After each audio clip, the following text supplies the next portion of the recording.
The secret of man's being is not only to live but to have something to live for.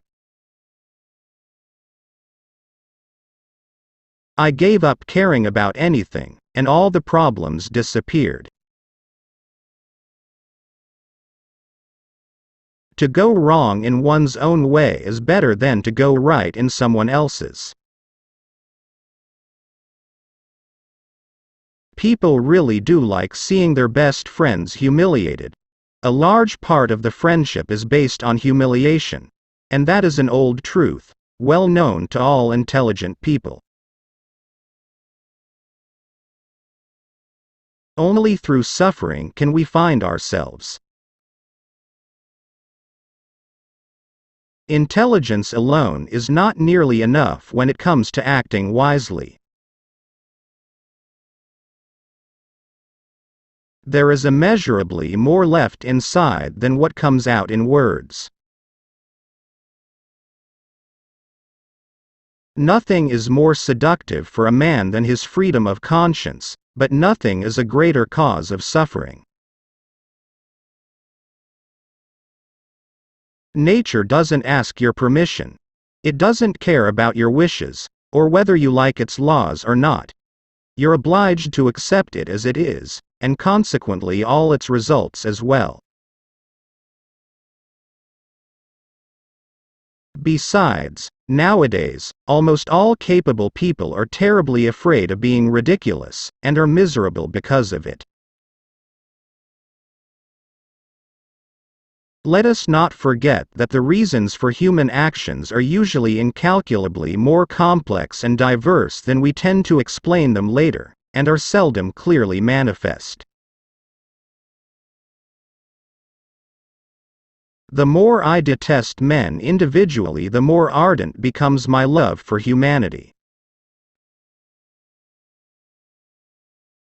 Man is a creature that can get accustomed to anything, and I think that is the best definition of him.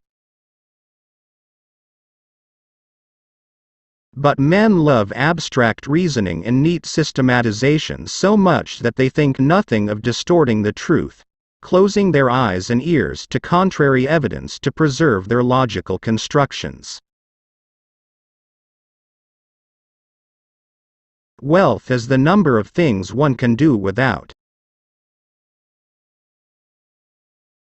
To be in love is not the same as loving. You can be in love with a woman and still hate her. If God does not exist, then everything is permissible. What would life be if we had no courage to attempt anything?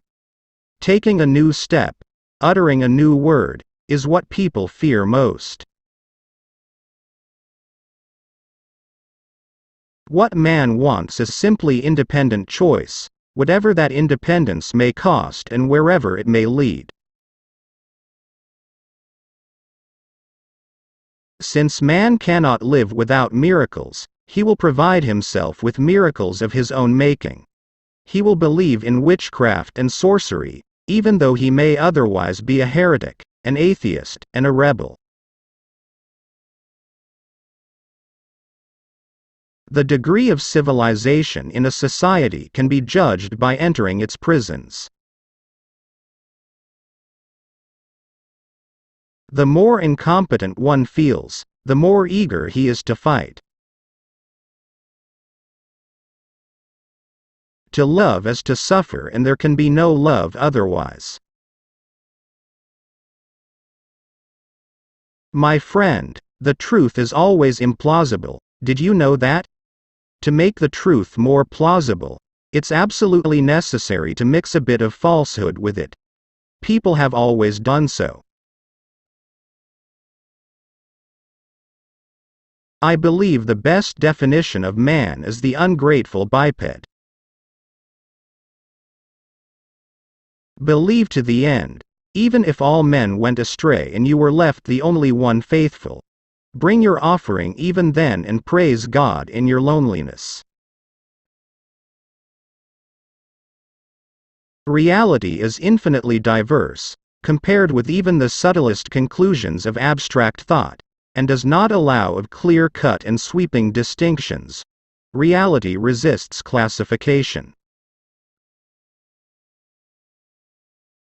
I am strongly convinced that not only too much consciousness but even any consciousness at all is a sickness. There is nothing higher and stronger and more wholesome and useful for life in later years than some good memory, especially a memory connected with childhood, with home. The more you succeed in loving, the more you'll be convinced at the existence of God and the immortality of your soul. I've always considered myself smarter than everyone around me, and sometimes, believe me, I've been ashamed of it. At the least, all my life I've looked away and never could look people straight in the eye. If you can put the question, am I or am I not responsible for my acts? Then you are responsible. Man has it all in his hands, and it all slips through his fingers from sheer cowardice. Every blade of grass, every insect, ant, and golden bee, all so amazingly know their path.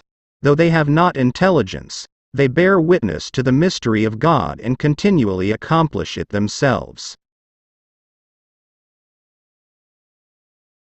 From 100 rabbits you can't make a horse.